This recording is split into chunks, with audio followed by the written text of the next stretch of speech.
Hey guys, it's Robin, RsIslandCrafts, and welcome to my craft room. This is my Whip It Wednesday video where I'm going to show you what I've been working on in the craft room this week, and maybe what I'm going to work on next week, and a little chitter chatter at the end. One of the things I worked on this week is I made another 6.5-inch block for my Margaret Lewin A Block of the Month quilt along that I've been working on.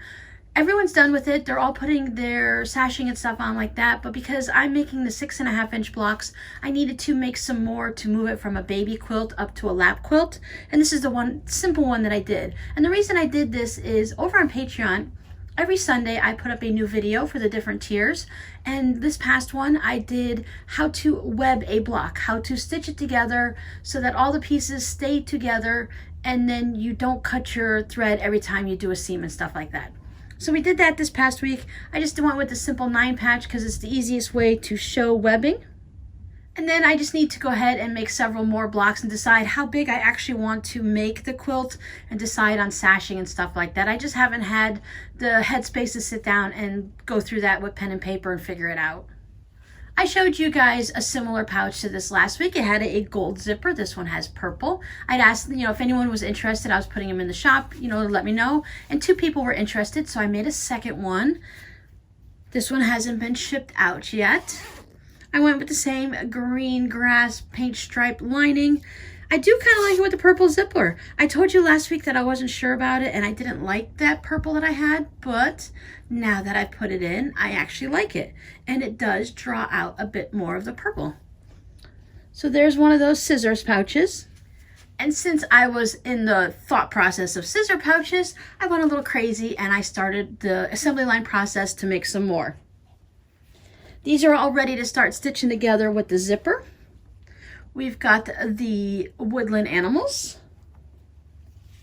the moustaches.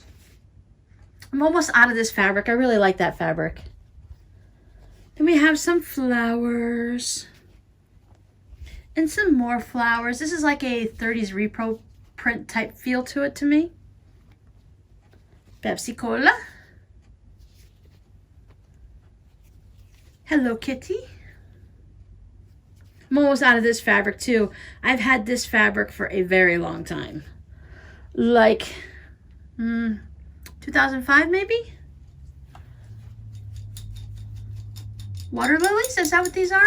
I think that's what these are. Whatever they are, they're water flowers with the lily pads. That's why I think water lilies. I don't know. But it's really cute. I like the... It kind of reminds me of some paintings and stuff like that. It just has that look to it. Brown and aqua hearts. It's almost the last of the Canadian fabric that someone had sent me. And of course I had to make at least one salvage one, right? So I'm going to go ahead and finish these up this week and get zippers put in them so that they can go in the shop. If there's one that you see that you would like, let me know. I'll get it finished first and just pop it in the shop real quick for you. That way you don't have to wait or miss out on it. I have not made masks this week, but I will be making 1 or 2, well, probably more than 1 out of this fabric. Where my daughter works, she's a general manager at Wendy's. I say that to you guys all the time. Proud mama moment. She works really hard, but Wendy's has decided, at least for her franchise in this area of Florida, that the customers are complaining that the employees aren't wearing masks. And we have this really big thing going on right now with Publix, our grocery store, where they're doing really amazing work. They're opening up early for the older generation, the ones that are more at risk for this disease, for this virus, and then they're staying open late on other nights for the heroes, the firemen, the medical personnel, the policemen, all such like that. But unfortunately, because they are a very busy store, some of their employees now have the virus. So as they're starting to go through that process, their employees are starting to wear masks. Everyone else is demanding that other places wear a mask also. And I completely understand. I'm not arguing that fact at all. I wear my mask when I go out all the time. Wendy's is just, right now they're trying to source the disposable masks. I'm not really sure if they're ever going to find a place to purchase them. If the medical professionals are having a difficult time and everything is going to them first, I'm not sure if they're going to be able to get disposable masks. But my daughter is not going to want to wear them anyways when she knows mom can make the ones that she likes. She wanted something scary Halloween. but she knows Mom likes the cutesy, colorful, bright Halloween stuff. So she said, Mom, you don't have anything that I want. I'm like, I bet you I do. I went through my stash, and one of you amazing subscribers sent me this fabric. Now, it's not cute Halloween, but I don't think it's really all that scary either. Maybe this guy, he's got this X going through his face or something like that. He's the only one that kind of creeps me out a little bit. But anyway, when she worked at Tijuana Flats, they called themselves the pirate ship, the pirate crew. So I thought this is going to be perfect for her. So she's like, Mom, you don't have nothing. You don't have nothing. So I sent her a picture and she's like, I'm wrong again. Mom's always right. That's right. You guys always remember, no matter how old you are or how old your mama is, Mom's always right. At least we can fake it long enough to make it look like we're right. So I'm going to make a few masks out of that for her. And that's my mask adventure for this week. And these two bags are showing the work that I did on my live stream with my patrons on Saturday. I was going to work on my hand sewn little wall hanging that I worked on last year with a group of people on Facebook and Instagram. I thought I had to put borders on it still, but I had finished the borders because I was entering for the giveaways every month, so I had to have it completely finished to a top to do that. So I was going to work on that, but that was already done. So I wanted to find another hand type project, a non-sewing machine. So I decided to work on my Samoan stars. And what you're looking at here is where I took apart my Samoan stars. So we had a good time chatting while taking those apart. And the reason I had to take them apart is I have a lot of them already put together. I'd say I at least have 100 of them stitched together. This was an English paper piecing project that I started in 2010. I was going to make a king size quilt for my bed, but it's one of those things with the dark fabric. You have to have good eyes at the time, so it's not something I could work on at night while watching TV. While I could, but if my eyes were tired, it was hard to get the stitches in. You may ask, why am I taking it apart? I have an example here for you.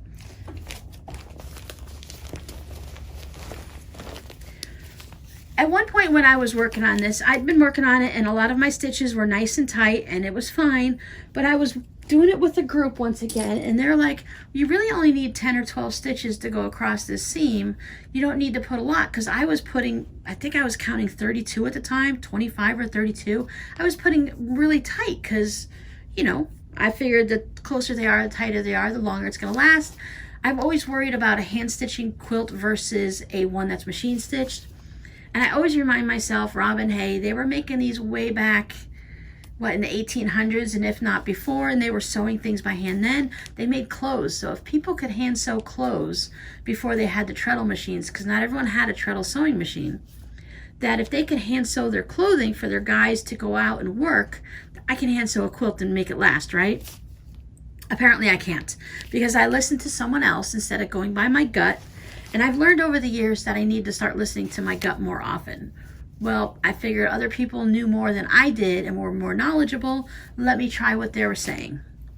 So I didn't put very many stitches. You can also see my stitches, and I have learned a lot since then, and I've gotten much better at it. So this is showing you work from 10 years ago, which at the time I thought I was doing really well, and my hexagons were great. It's just when I came to these diamonds and the stars that, for whatever reason, I lost my mind.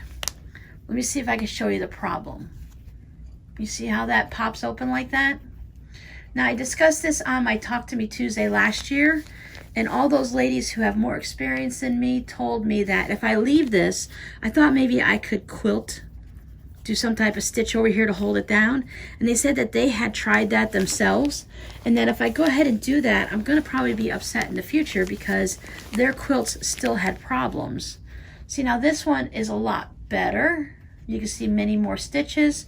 Of course, I'm pulling on it so you can see the stitches a little more.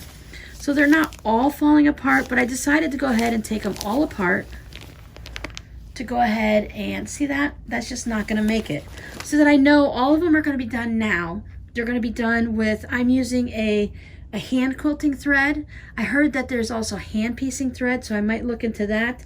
My hand quilting thread is a medium gray, and it seems, where is it? I just picked this up from Joann's. It's just a Coats and Clark's, It is 100% cotton, 20 weight, and it says for hand quilting. So I thought if it's good for hand quilting, then it's got to be good for hand piecing on this also, because with hand quilting, you're pulling the thread through. Not as much here. I am pulling it through a little bit more here, but still you're pulling it through a lot when you're hand quilting. That this should go ahead and make it sturdy enough to allow me to get everything put together nicely. Yeah, see, I could just see right here. Look at that. Yep. So we learn, and then we undo things, and this is no different than when I'm knitting or crocheting. So if it doesn't work, then I just redo it. I do the overcast, as you can see here. But you can see here I also did them on a slant. And I've since learned years ago not to do it on a slant anymore, but I had watched a episode that Tula Pink had done recently on doing English paper piecing. I'm gonna see if I can pop up the video for that for you guys to go ahead and check what out she was doing. And she was showing how to English paper piece, and she said part of it is you need to make sure that you're not going on a slant, that you're always going like this, and that's going to give you much more of your structural integrity, and that this way it will pull apart. So you learn, you move on.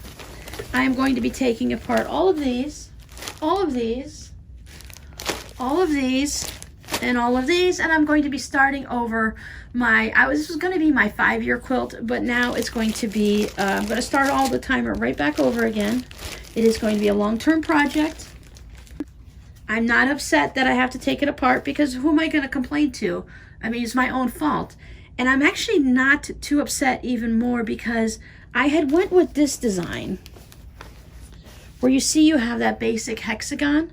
And I can't remember which one I wanted to do, but there's a different version that has a little bit less on the black, I think. I'm going to look up the different patterns that go with this star design and see what else they have. I may go ahead and stick with this. I did like that little tumbling block look that was here in the center. But if I remember correctly, this is where you didn't have as much of that black fabric. I can't remember. Like I said, I have to look it up. If I find what I'm thinking about before this goes up on Wednesday, I will go ahead and put that up there. We'll just go ahead and keep this out here to look at it. I think, I really like this color. This is, you're seeing it blue, and it's actually a green. It's a really nice deep green with dark black stripes on it and stuff, versus this green that's pretty close to what you're seeing there. But yeah, I really like these fabrics. I picked these up from Barb from Bejeweled Quilts. She used to live in America Samoa. That's why I call it my Samoan star quilt. And I purchased these from her art fire shop back then. She now lives in Texas. She's been living in Texas for many, many years now.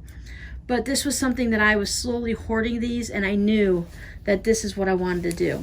What's special about these is the fabric is, they have the printed fabric and all, but then they put this design, they paint it on top, which did make it a lot more difficult to put your needle through these. Like these here aren't too bad. It's a little bit of thinner of a material versus some of these that have that painting on top. So if you're going through this extra bit right here, you're definitely using a thimble, because that was a bit of hassle going through there. But it's going to be totally worth it in the end. I'm no longer going for a king size. I think I'm going to go for maybe a double or a full, however it is right now. I don't want just a twin one, because I do sleep in a twin bed, but I want it to be bigger. I want to have extra space. So if I do upgrade to a larger bed, I feel like I'm a child. So when I get to be an adult and I get a bigger bed, I really don't need a double bed. I only sleep in one spot anyway, so I may as well save that extra space in my room and just have the basic twin bed. It's plenty large enough for me. But I want to have extra quilt, because if I do change my mind or circumstances change and I have a larger bed, then I want to still be able to keep using this. All of the winners except for one has contacted me from the 20,000 subscriber giveaway. Our grand prize winner never actually contacted me. I kind of thought that I didn't really recognize the name 100%. It looked familiar, but I wasn't sure. They've never commented on any of my videos before, and I don't mind that nobody comments. That if you can be a long-term viewer and not comment, and that is perfectly fine. There's many videos places that I watch that I don't comment on, but I hadn't seen this name in any of the other when I go to other channels and I read their comments or leave comments or go on live streams. So I didn't recognize the name at all. So I gave them the full week to go ahead, and they didn't contact me, so I pulled a new name. And I've already been in contact with Lori. Congratulations, Lori. She is our grand prize winner, so I'm going to go ahead and get that packaged up. So I had been waiting to package everything up until I knew there was actually a grand prize winner and someone to package it to. So I thought I would just go ahead and wait. So I'm going to go ahead and get that packaged up this week and get it sent out to Lori.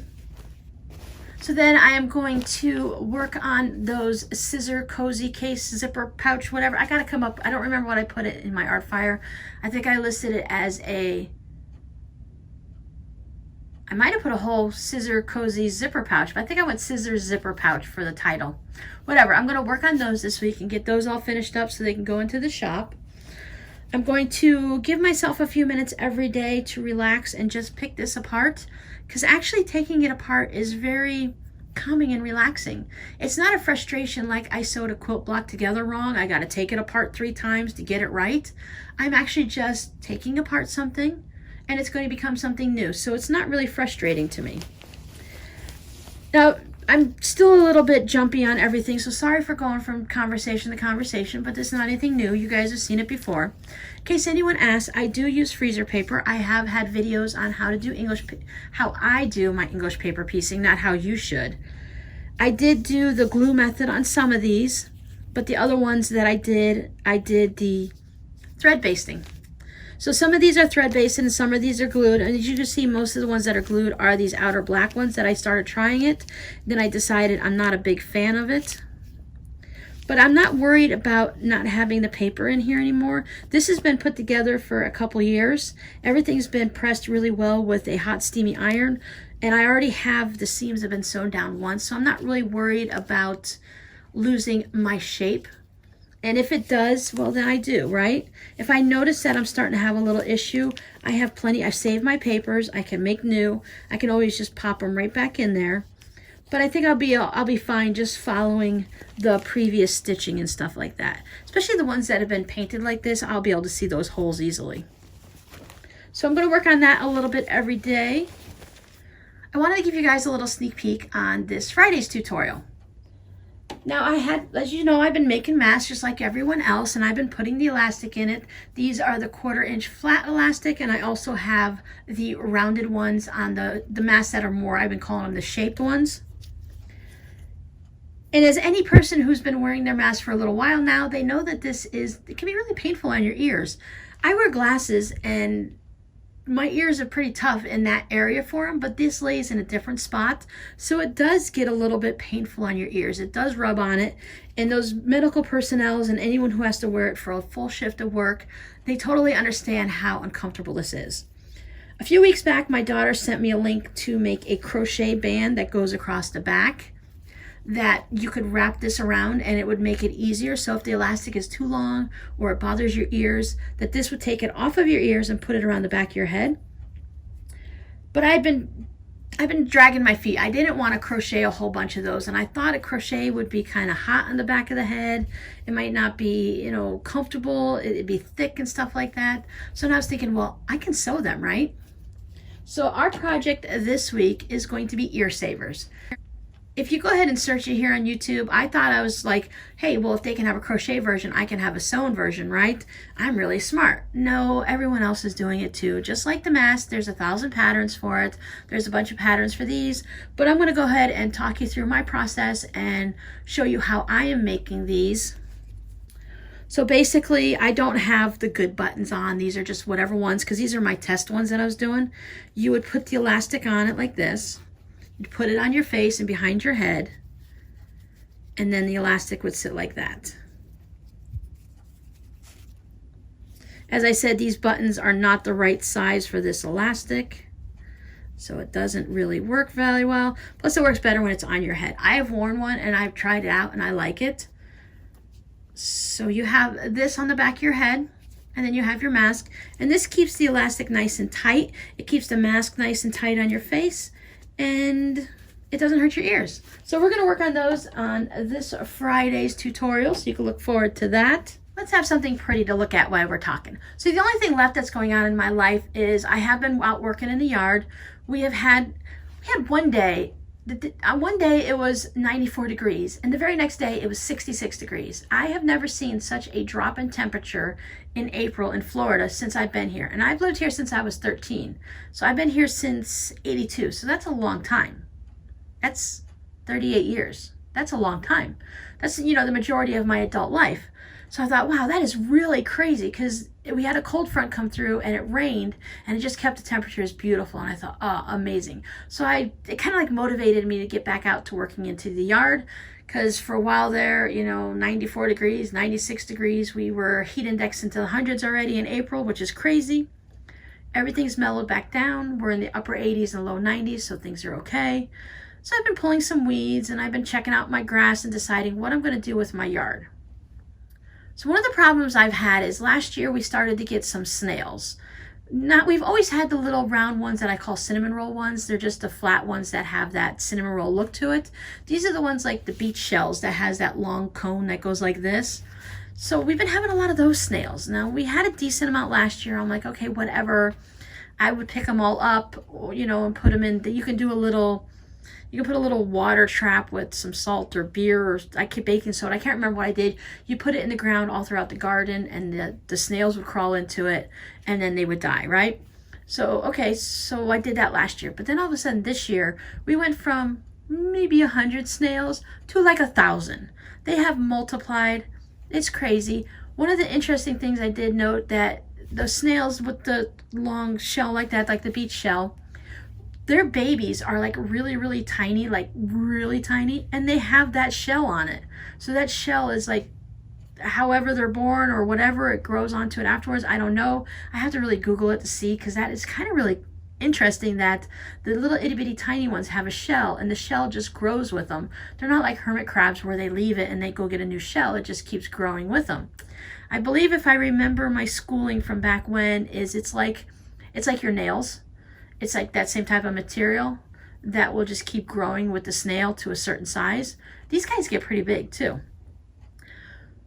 Anyway, I was going around and I'm like, okay, well, here's a few in my garden. Let me just pick them up. You put them in some soapy water. They can't climb out of a container. You can dispose of them. So I'm like, fine. So I did that. And then I started looking. I'm like, okay, I picked up some over here. And then there's more there and there and there and there and there and there and there and there. Like, oh my gosh, all these snails. And they're like all in my backyard. So now it's like an invasion, and they're starting to come into my front yard. And I don't want them, because they're getting onto my hibiscus. I don't want them messing with my sunflowers and stuff like that, because they eat the leaves. I figured they can eat a little bit on the zinnias in the backyard. I make a little bit of a sacrifice back there. Live with nature. It is what it is. But now they're under feet. They're everywhere. I have this weird grass. Some of you have called it bunny grass, because the bunnies like to eat on it. And it grows up this tall stalk-like stuff too. And it's this viney stuff. And you can see like 50 of the snails just hanging all together on the branches. It's crazy. I don't want to use a pesticide like everyone suggests, because I've been calling it Professor McGonagall. We have from Harry Potter. We have a cat that looks identical to that cat on Harry Potter. It is a beautiful cat, and it wanders around. So that cat does like to wander. I see it going in the neighbor's yard with a new pool. So I'm pretty sure when I'm not looking and I'm not out there that it's probably in my yard. We also have turtles, and we have black snakes, and we have the bunnies. And my neighbor on the other side, she lets her dogs, she has a fenced-in backyard, but they do get out sometimes. And she also lets them run around her yard. And of course, if you're going to let a dog run loose, it's going to end up in my yard too. So I don't want to poison any of these animals. I told my daughter about this, and I'm sure she thinks I'm totally crazy, but I'm sure many of you have heard, if you sprinkle salt on a snail, that because it's a mucous membrane, that it dries it up and it dies. So the last couple days, I've been going out early in the morning when they like to come out and wander around, and I've been sprinkling salt on them. And surprisingly, after 2 days of doing that, I went back out this morning to check, and all of those snails are just all laying around in my grass, and they're all dead. Now there's still, 754 more. I had to buy more salt. So I'm now going to be the snail wrangler, the snail killer, the salt shaker lady that wanders around. I'm sure my neighbors, my new neighbor in the back with the pool, they were out there checking out everything to see how it's going. And I'm out there with a salt shaker, shaking salt all over my yard. I'm not worried about it killing the grass because I don't have any grass, so that's perfectly fine. That's next on my list. I'm going to get a thatcher rake so that I can rake up all the junk that's underneath the vines. It'll pull a lot of those vines up, and I'm going to dig up some of them little hard stocky things. And then I did some research, and I was trying to remember what my family likes to use for grass seed, and I think I've got it under control. I'm just going to do a little bit more research, and then once we get starting into the rainy season, I can go ahead and reseed my grass for some summer lawn. Yeah, that was my adventure. So every morning, every evening, I've been just doing a little bit of work when it's a little bit cooler out. And I don't want to, we don't do things here in Florida from like 11 in the morning to 3 in the afternoon unless you absolutely have to, because that's a bad time for yard work. You'll end up with heat stroke.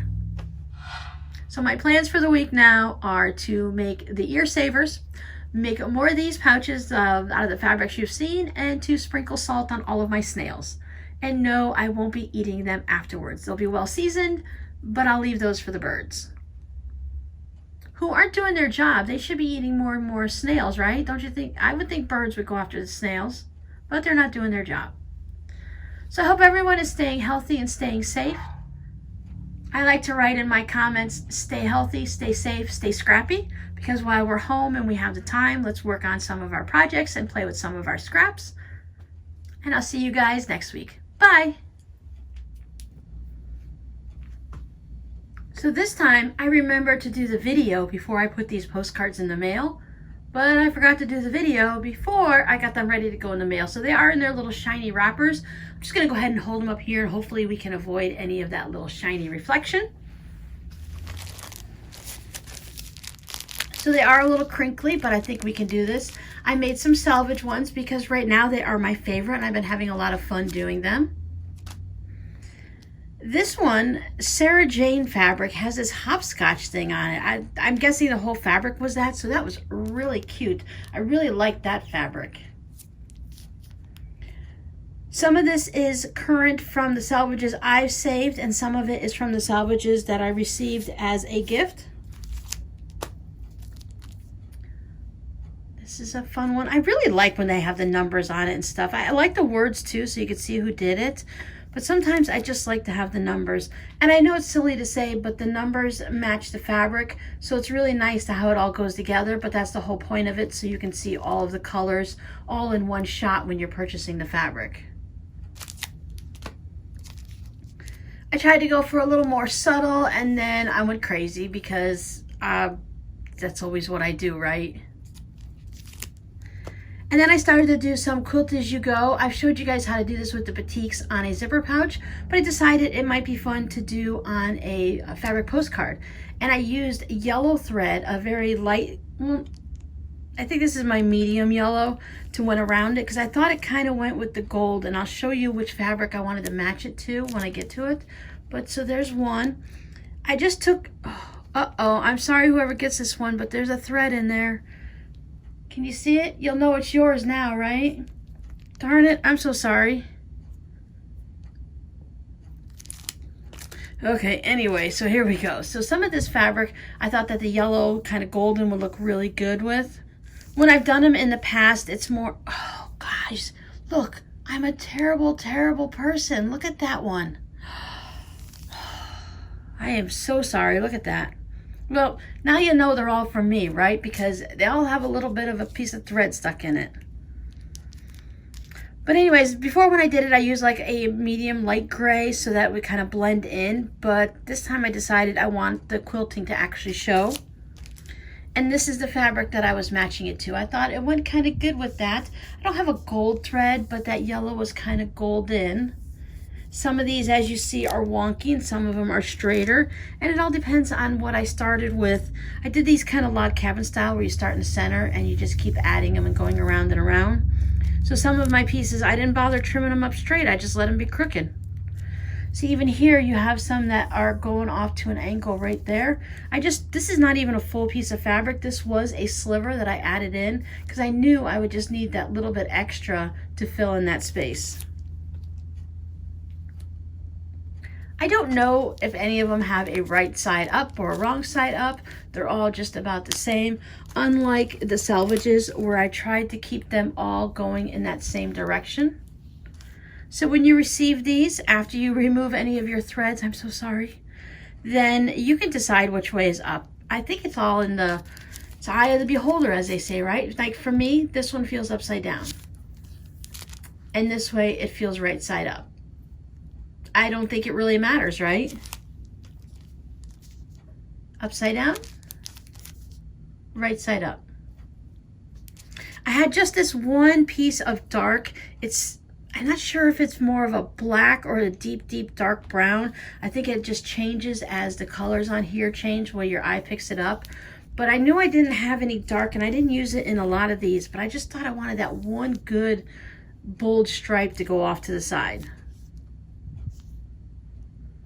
So these are my postcards. These are the ones from the 20,000 subscriber giveaway. They are winging their way to you guys. I hope you enjoyed them. And for anyone that got a little bit of a thread stuck to theirs, I'm so sorry.